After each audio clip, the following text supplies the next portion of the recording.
Shalom Mishpachim, welcome to His Narrow Bridge. Our time together today is meant to immerse ourselves in the Word of Yahweh. It is meant to be a personal time of connection to the Word for each of us. I will read each word as translated in English in an interlinear Hebrew Bible. These shows are pre-recorded, so I will be in chat when they air. Feel free to use the chat to post anything that comes to your mind as we read the word. We will begin with prayer, followed by time for each of us to say our own personal prayers. Our beloved friend Alan Horvath taught us, make Elohim number one on a list of one. We pray in the name of Elohim, which includes Yahweh, Yeshua, and the Ruach HaKodesh. Thank you, Elohim, for our lives and all you provide. We ask for a hedge of protection around our mishpacha as we pray and study. We love you dearly. We are your children. We come to you with questions as we seek our personal relationships with you. Please help us learn. If any darkness enters our time together, we ask you now to rebuke it. We will now listen to your word as we immerse ourselves in it and let it speak to us.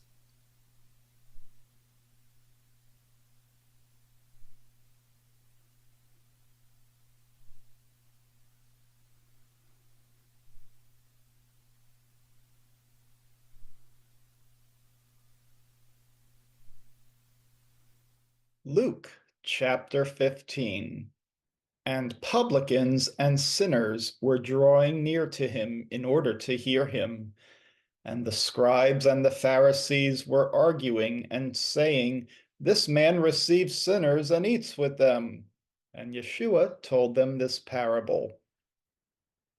Who among you men has 100 sheep, and if one of them should be lost, does not leave the 99 in the open, and goes and seeks that one which was lost until he should find it?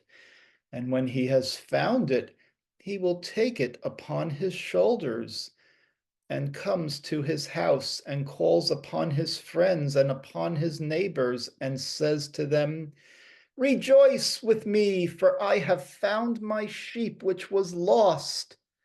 I say to you that thus will be the joy in heaven over one sinner who repents than over the 99 righteous who do not need repentance. Or what woman who has 10 coins and loses one of them does not light a lamp and sweep the house and searches for it carefully until she finds it? Verse 9. And when she has found it, she calls to her friends and to her neighbors and says to them, "Rejoice with me, for I have found my coin which was lost." I say to you that likewise there will be joy before the messengers of Elohim over one sinner who repents. And Yeshua would say to them again, a certain man had 2 sons, and his younger son said to him, "My father, give to me the portion that is coming to me from your estate." And he divided to them his possessions. And after a few days, his younger son gathered everything that was his share and went away to a far country. And there he wasted his wealth while living lavishly. And when he had used up everything that he had, there was a great famine in that country, and he began to be in need. And he went and became acquainted with one of the sons of the city of that country, and he sent him into the fields to tend swine. Footnote 86 is a technicality. Verse 16, and he was craving to fill his stomach from those husks that those swine were eating, and no man would give to him. And when he came to himself, he said, Now how many servants are there at my father's house who have plenty of bread, and here I am with my hunger, and I am perishing. I will arise and go to my father and say to him, I have sinned against heaven and before you, and therefore I am not worthy that I be called your son. Make me like one of your servants. Verse 20. And he arose and came to his father. And while he was far away, his father saw him and had compassion on him. And he ran and fell upon his neck and kissed him, and said to him his son, My father, I have sinned against heaven and before you, and I am not worthy that I be called your son. But his father said to his servants, Bring out the best robe and clothe him, and place a ring on his hand, and put shoes on him. And bring out and kill the ox that is fatted, and let us eat and be merry. For my son was dead, yet he lives, and was lost, yet is found. And they began to be merry. But he, his elder son, was in the field. And when he came and drew near to the house, he heard the sound of the singing of many. And he called to one of the boys and asked him, What is this? He said to him, Your brother has come, and your father has killed an ox that is fatted, because he has received him back whole. And he was angry and did not desire to enter. And his father came out and beseeched him. But he said to his father, Behold, how many years I have worked for you in service, and I have never transgressed your commandments. And during this time you did not give me a goat to make merry with my friends. And for this, while your son has wasted your wealth among prostitutes, and has come home, you have slain the ox that was fatted for him? His father said to him, My son, you are with me at all times, and everything that is mine is yours. But it was right for us to make merry and to rejoice, because your brother was dead, yet he lives, and lost, yet he was found. Footnote 87 is a technicality.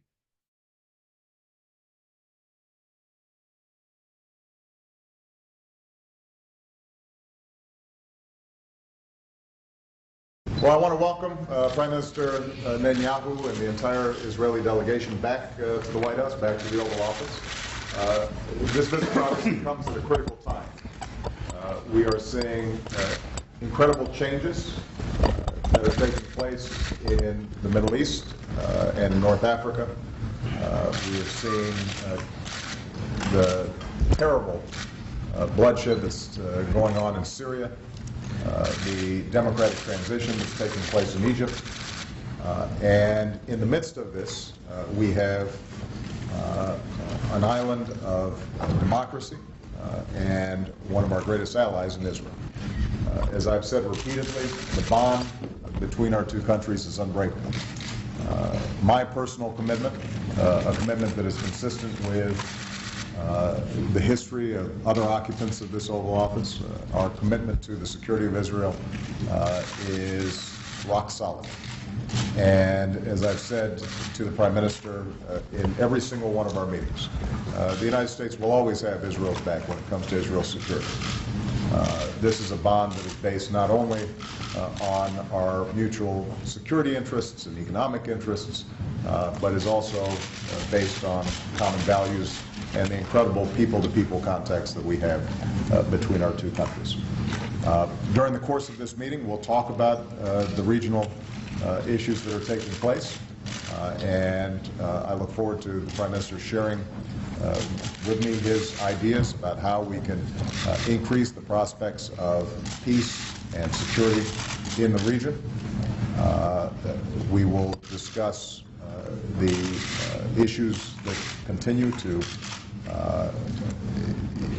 be a focus of not only our foreign policy, but also the Prime Minister's, how we can potentially bring about a calmer set of discussions between the Israelis and the Palestinians and arrive at a peaceful resolution to that long-standing conflict.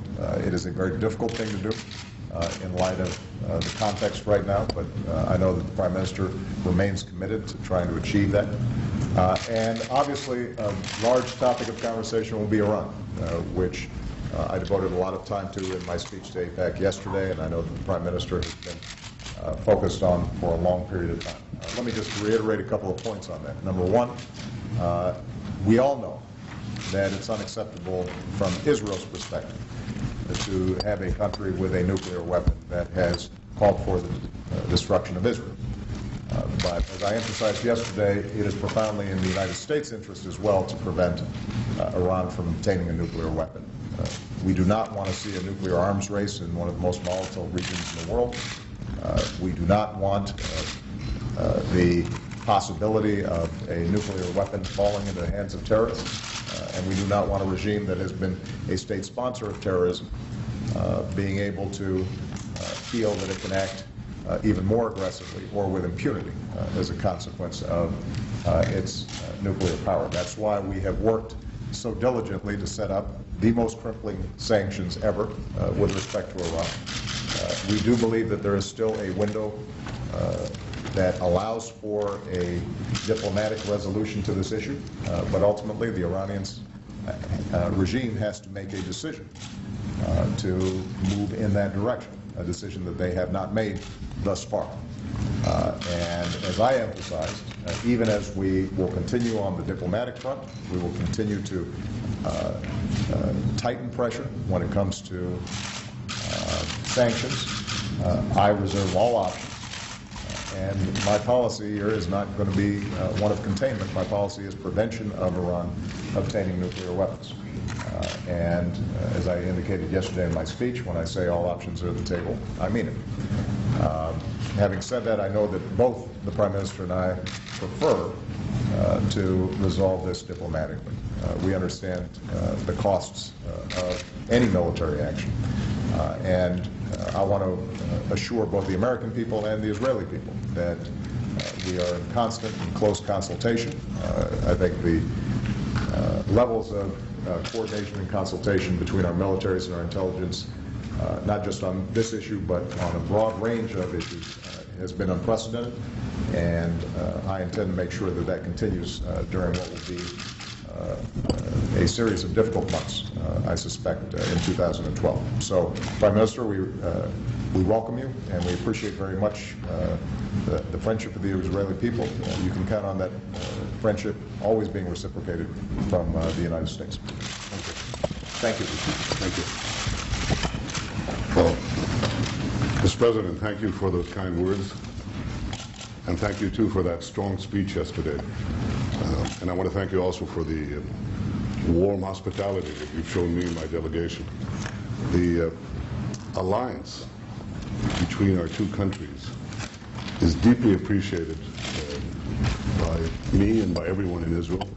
And I think that, as you said, when Americans look around the Middle East today, they see one reliable, stable, faithful ally of the United States, and that's the democracy of Israel. Americans know that Israel and the United States share common values, that we defend common interests, that we face common enemies. Iran's leaders know that too. You know, for them, you're the great Satan, we're the little Satan. For them, we are you and you're us. And you know something, Mr. President? At least on this last point, I think they're right. We are you, and you are us. We're together. So if there's one thing that stands out clearly in the Middle East today, it's that Israel and America stand together. I think that above and beyond that are two principles, long-standing principles of American policy that you reiterated yesterday in your speech, that Israel must have the ability always to defend itself by itself against any threat. And that when it comes to Israel's security, Israel has the right, the sovereign right to make its own decisions. I believe that's why you appreciate, Mr. President, that Israel must reserve the right to defend itself. And after all, that's the very purpose of the Jewish state, to restore to the Jewish people control over our destiny. And that's why my supreme responsibility as Prime Minister of Israel is to ensure that Israel remains the master of its fate. So I thank you very much, Mr. President, for your friendship, and I look forward to our discussions. Thank you, Mr. President. Thank you.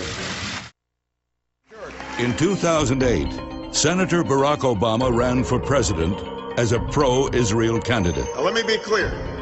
Israel's security is sacrosanct. Is sacrosanct. It's non-negotiable. Non-negotiable. He placed himself in the mainstream of American opinion on Israel and the Middle East. With secure, recognized, defensible borders. And Jerusalem will remain the capital of Israel, and it must remain undivided. 3 years later, Obama is defending his record on Israel.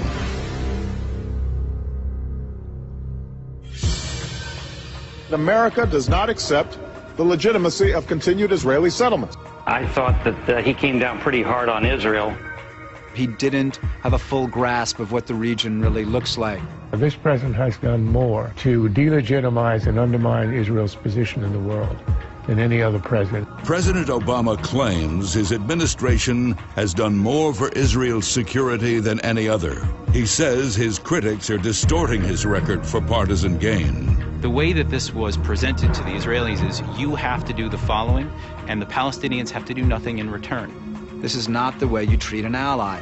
As Israel faces growing threats in the region, the Iranian nuclear program, an uprising in Syria, the rise of Islamic extremists in Turkey and Egypt, the terrorist groups Hamas and Hezbollah building larger stockpiles of missiles. The friendship of the U.S. president has never been more important. What has President Obama's record on Israel really been? The Obama administration was, from the very beginning, under the spell of some very conventional views that, first, the Bush administration had poisoned the well, had poisoned relations between the United States and the larger Muslim world, and second, the key to all the problems, all the many problems that afflicted the Middle East, was the dispute between Israel and the Palestinians. If you could solve that, all the other problems would fall into place. For him to stand up there and say that the Holocaust was a moral equivalent to the way the Israelis are treating Palestine right now, it's just an outrageous comparison. He did more in 3 minutes to delegitimize the existence of Israel than any president in American history. For Israeli officials and for the citizens of the State of Israel, I think they were quite concerned that his narrative of Israel seemed to fit the sort of the resentful and rejectionist narrative of lots of Middle Eastern actors, that the only reason for the State of Israel was because of the Holocaust. I think it showed right there he didn't quite have a full grasp of what the region really looks like. Obama lectured Jewish leaders that Israelis must engage in serious self-reflection about their commitment to peace. The Obama administration demanded from Israel what it called a settlement freeze, a complete cessation of any building by Jews on land claimed by the Palestinians. We have to make progress on settlements. The settlements have to be stopped. He wants to see a stop to settlements, not some settlements, not outposts, not natural growth exceptions, and we intend to press that point. The idea is that the settlements are central to the Israeli-Palestinian issue, and the Palestinian-Israeli issue is somehow central to the Middle East. I mean, I think that even when this president came to office, most Americans realized this was nonsensical. The demand was made sternly and publicly.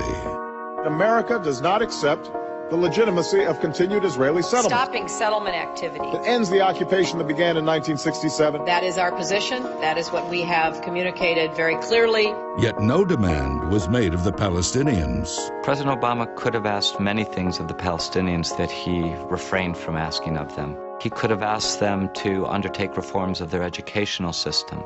The educational system still systematically teaches hatred of Jews and teaches the illegitimacy of the state of Israel in any borders.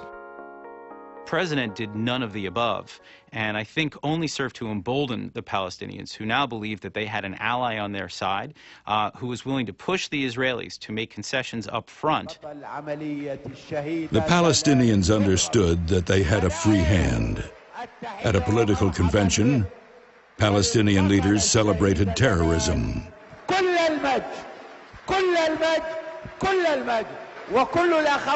Obama had no comment.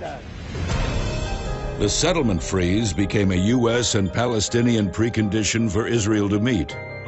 We have been told by many of our friends that once Israel takes the first meaningful step towards peace, the Palestinians and the Arab world would respond in a positive, virtuous cycle for peace. The way that this was presented to the Israelis is, you have to do the following, and the Palestinians have to do nothing in return. Well, the government of Israel has taken a very big step towards peace today. Authorized a policy of restraint regarding settlements, which will include a suspension of new permits and new construction in Judea and Samaria for a period of 10 months. And I hope that the Palestinians and the Arab world will seize this opportunity to work with us to forge a new beginning and a new future for our peoples, for our children and for theirs. Yet instead of encouraging the Palestinians to talk, Obama's focus on Israel only encouraged their silence, hoping that Obama would continue pressuring Israel.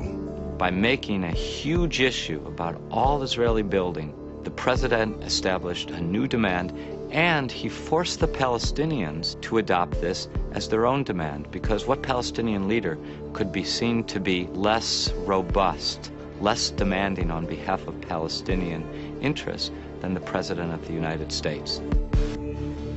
The first leg of a week-long Middle East tour, Vice President Joe Biden is the highest-ranking... During the settlement freeze, in March 2010, Vice President Joe Biden traveled to Israel.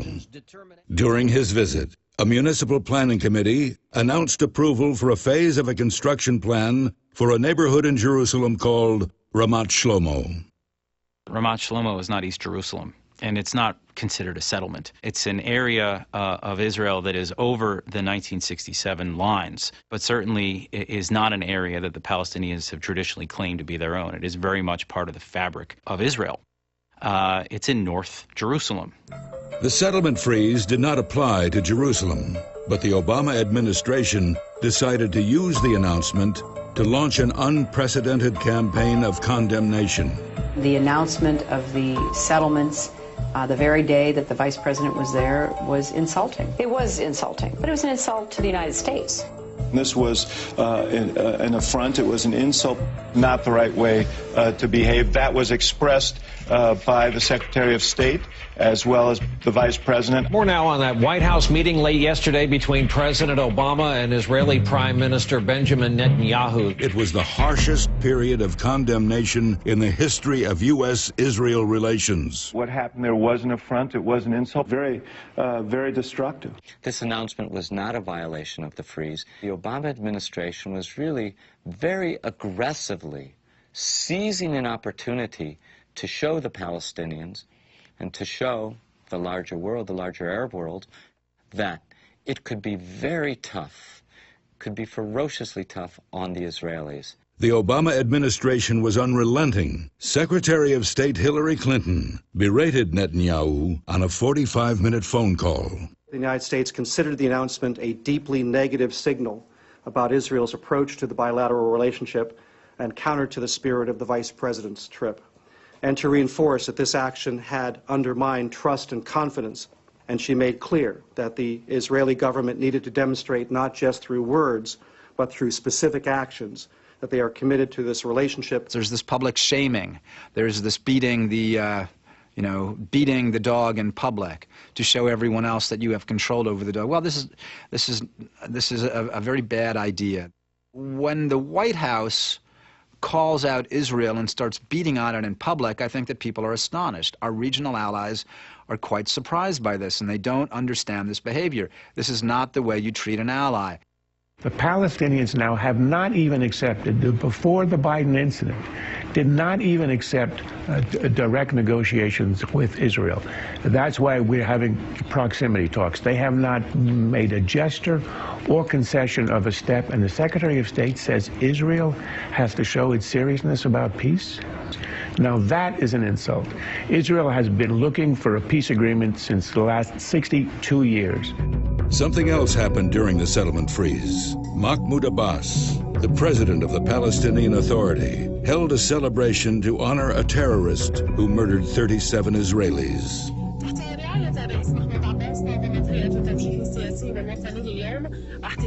The Obama administration said nothing. No protest was lodged. No criticism was made. The message was clear. Obama would let the Palestinians get away with almost anything. Netanyahu came to Washington with the hope of putting the controversy to rest. Obama was not in a conciliatory mood. When Netanyahu and his advisors arrived at the White House, they were shown in through a side door. There was no traditional photo op or joint press statement. Despite the meeting lasting through dinner, Obama declined to eat with the Israelis. They were served non-kosher food, which some of them could not eat, and they were later sent out through a side door. I believe that the president is embarked upon changing the foreign policy of the United States by dissing, as you use the expression, the state of Israel, as he did at the White House. Congress was increasingly alarmed. 76 senators, half of them Democrats, sending Secretary of State Hillary Clinton a letter urging her to end what they see as the administration's very negative stance toward Israel. Obama continued his attacks. An administration official leaked to the press that Obama might impose a peace plan on Israel. He hosted a summit in Washington that Netanyahu was supposed to attend. When Egypt and Turkey revealed that they would condemn Israel there, Obama said nothing, forcing Netanyahu to cancel. That the Prime Minister of Israel feels he cannot come to a nuclear security summit because he'd be humiliated again by the American president is really a sad, sad state of affairs.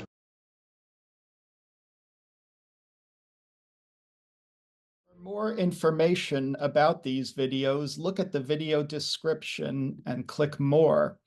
You can then have links to my YouTube channel and the YouTube playlist, which has all the Aramaic English New Testament videos,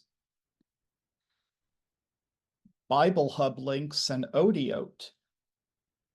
So this is useful because you can click a chapter and go word by word through the scriptures and get details about each word and where they are used throughout the Bible.